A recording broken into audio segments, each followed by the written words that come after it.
I thought that this is a process that takes time. I think I said back in, when this occurred that let's wait until all the information comes out. Because for us to make these, universal statements early on, it doesn't serve anybody well. And so, I don't have any facts here. I'm following it just like you guys are. Let's just be patient and make sure that all the information gets out. He's loved by us, was loved before, and is loved after. So, there's not really a need to talk to our team. They follow it. They love Kyren. He was a great teammate, and he's going to be missed.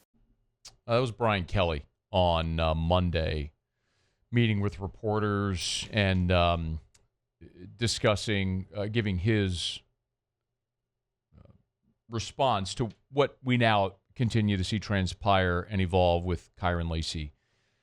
We were on air Friday when the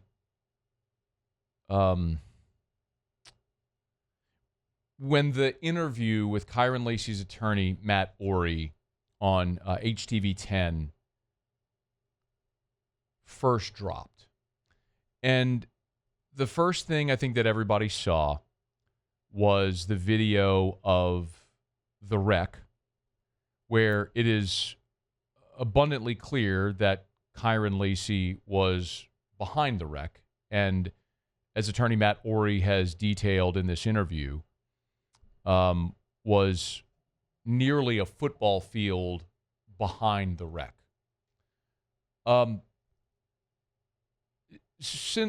And on Friday when we were here, we just had this sort of initial reaction because I hadn't had time yet to watch the entire 44-minute interview on HTV 10 that that attorney Matt Orey had given.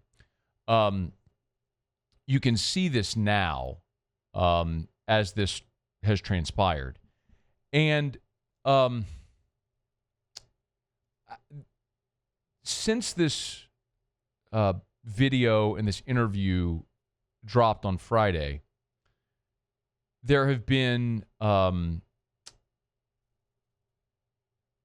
several more advancements in the story.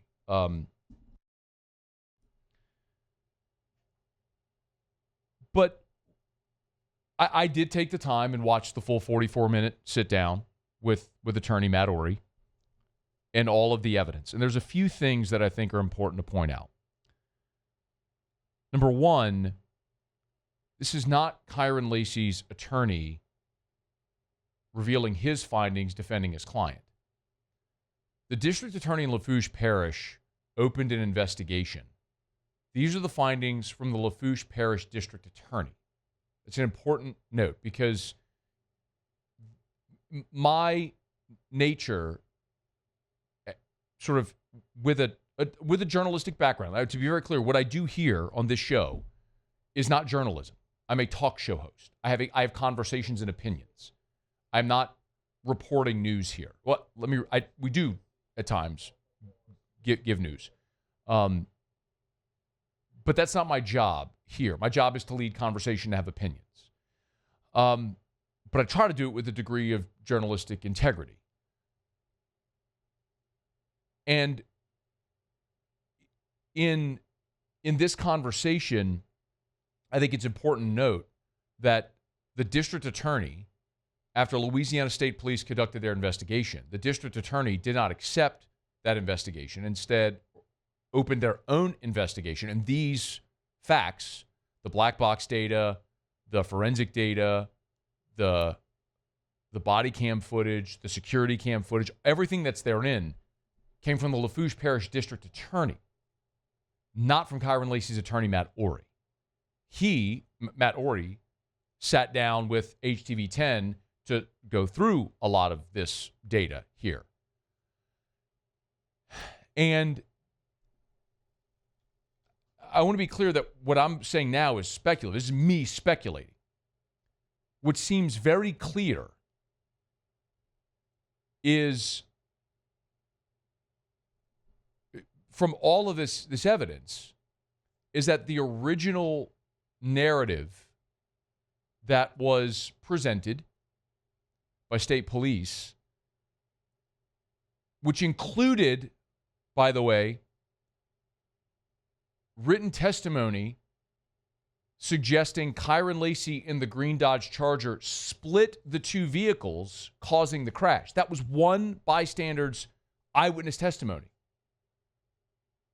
Like, look at the video.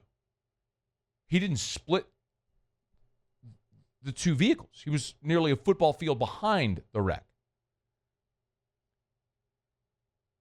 What seems very clear going through all of this are two big takeaways. And by the way, I don't think this is anywhere near finished. I think there are two big takeaways from what we know so far. Number one is that the original narrative of Kyren Lacy's involvement was wrong. This appears to be a situation, again, I'm being very clear, I'm speculating. Okay, this is my opinion, to be clear. This appears to be a situation where you had a distracted driver. Vehicle 2, as it's termed in here, there was a woman driving a vehicle, a Kia, and the forensic data shows, the black box data shows this. She never slowed until half a second before impact with the gold truck in front of her. She makes a 70-degree hard turn without ever braking to her left, and she collides with the other vehicle carrying Mr. Hall, who unfortunately and tragically died from injuries suffered in that wreck.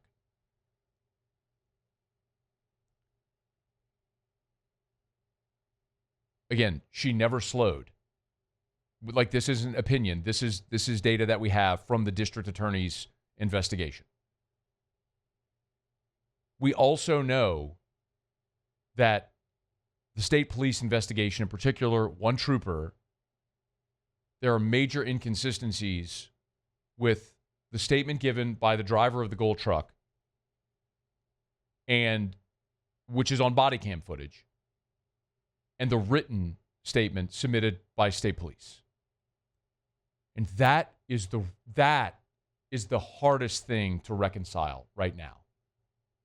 Because the trooper goes to speak to this man, and if you didn't watch the whole thing effectively, the original story was that the man driving this gold truck had to slam on his brakes to avoid the Dodge Charger, causing vehicle 2 that the woman was driving to correct, to veer left. They say that the gold truck slammed on their brakes, veered right. The Kia then had to veer left, which caused the wreck. And they're saying that it was the Dodge Charger which caused that reaction. We know from this data that the gold truck, the man gives this sworn testimony, and the data backs it up. He was going 28 miles an hour in a 35, and he was not braking. Not only did he not slam on his brakes, he wasn't braking. There were no skid marks. He says this on the body cam footage, and it's backed up. But you have this state trooper coercing this man to say, I need you to say you slammed on your brakes. You have to make sure you include that you slammed on your brakes to avoid the Charger, which is a factual inaccuracy. And the man is saying that that's not what happened. And then the data, the video, and every bit of evidence supports this man's statement. But the written statement, which is not signed by the witness, tells a different story. And those inconsistencies create a massive problem here.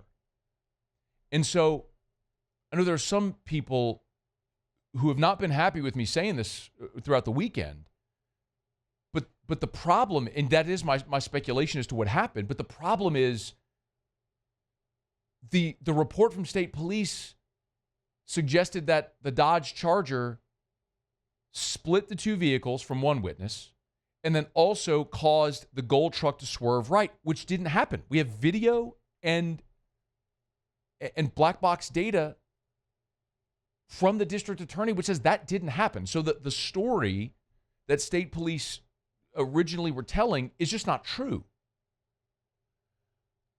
So this is far from over. And the really unfortunate part now, subsequent, is that even after we have this information, state police responded And all this is up at LouisianaSports.net, by the way, if you want to follow along. State police released a statement where they insist, quote, Kyren Lacy's swerving, passing cars, and reckless operation caused the series of crashes. They're still maintaining that, which is almost impossible to accept on its face right now because there's no evidence that corroborates that. At least no evidence we've seen yet that corroborates that finding. And today, Louisiana's Attorney General, Liz Murrill, announced that she is launching an investigation into state police. It's a one-word statement. She said, quote, I've been in touch with the Louisiana State Police about independently reviewing all the witness statements and evidence in this case. So the Louisiana Attorney General now is getting involved, and quite honestly, I'll editorialize again here, she should. I have so much respect for the women and men in law enforcement and how incredibly difficult their job is. I mean, we need more police, not fewer police. We've got to respect the job those people have to do. And I do tremendously. I can also acknowledge that they are fallible. They make mistakes. And there might be people with bad intentions. That doesn't mean you paint with a broad brush for all of law enforcement. And I'm trying to tread very carefully here and not jump to conclusions like I know a lot of people have. But it is absolutely essential that at the very bare minimum, the inconsistencies in that body cam footage where the state trooper is interviewing a witness, the driver of the gold truck, and this man says very clearly he didn't brake, he didn't skid mark, any of that stuff. And his statement on camera is not what is reflected in the written statement. Those two things tell very different stories. Why those inconsistencies exist have got to be investigated. And the Attorney General is going to do it, and she should. Now, I will tell you, today, I reached out to both Attorney Matt Orey and to Kenny Lacy, Kyren's dad.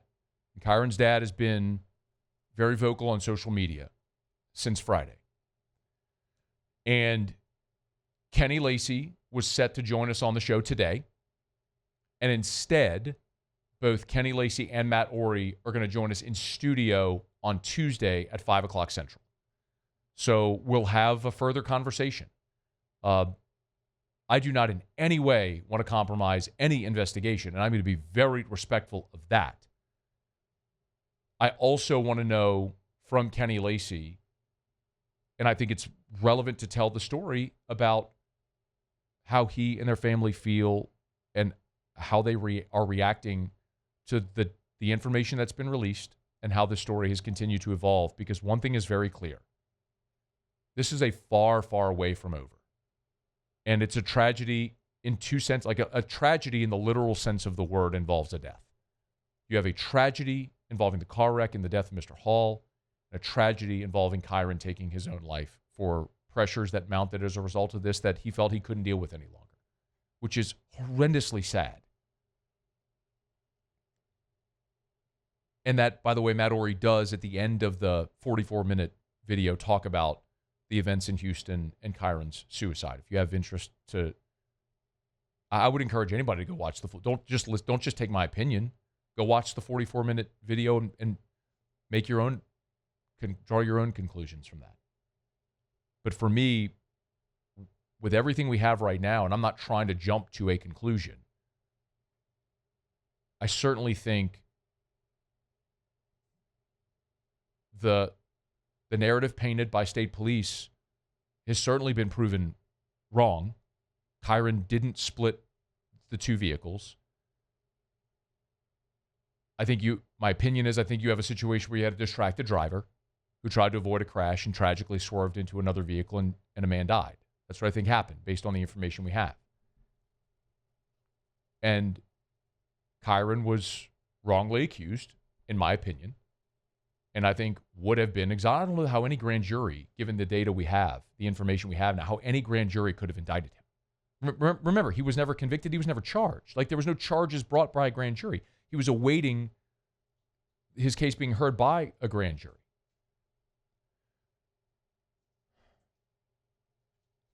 But it certainly feels like there is so much more that still has to be uncovered and disclosed. And with the Attorney General now being involved, that is absolutely going to happen at this point. And I hope that these proceedings bring some level of peace and comfort to Kyren Lacy's family and the family of Mr. Hall as we learn what exactly transpired and how it all came to pass. And I'll do my very best to share that information as in as unbiased and respectful a manner as I can, while also sharing my opinion, because that's what I get paid to do. I don't know that I have much more to say, but we will have both Kenny Lacy, Kyren's father, and attorney Matt Ory in studio with us on Tuesday at 5 o'clock Central. And you'll have an opportunity to hear from those two men. Hey, thanks so much for watching. Please leave your comments. I love to interact. And be sure to hit the red subscribe button below.